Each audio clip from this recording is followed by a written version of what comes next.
Gusto mo bang siya na naman ang iiyak para sa'yo at magmamakaawa at magdudusa? Gawin mo ito sa kanya para magmamakaawa siyang umiiyak sa'yo.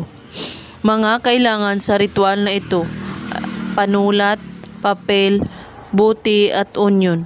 Isulat mo sa papel ang pangalan niya at apelyido. At sa likod ng inyong papel, isulat mo ito ng 3 beses. Iiyak ka at magmamakaawa ka sa akin. 3 times mo ito isusulat. At pagkatapos, tupiin mo ito hanggat ito ay maliit. At ilagay mo ito sa buti. At hiwain mo ang onion. At ilagay mo rin ito sa buti na may papel. At pagkatapos, takpan mo ito at i-shake mo. At banggitin mo ang hiling na iiyak ka at magmamakaawa ka sa akin. 3 times mo ito babanggitin. At pagkatapos, ilagay mo ito sa ibabaw ng inyong cabinet or sa inyong kwarto. At kailangan walang makakakita nito o makakaalam.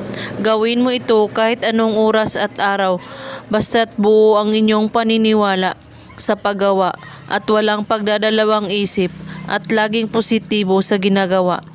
At saka mo ito kunin kapag ito ay tumalab na at itapon mo ito at magugulat ka na lang sa magiging resulta nito. At kung may katanungan po kayo ay magko-comment lang po sa ibaba. Maraming salamat sa panunood. May God bless us all.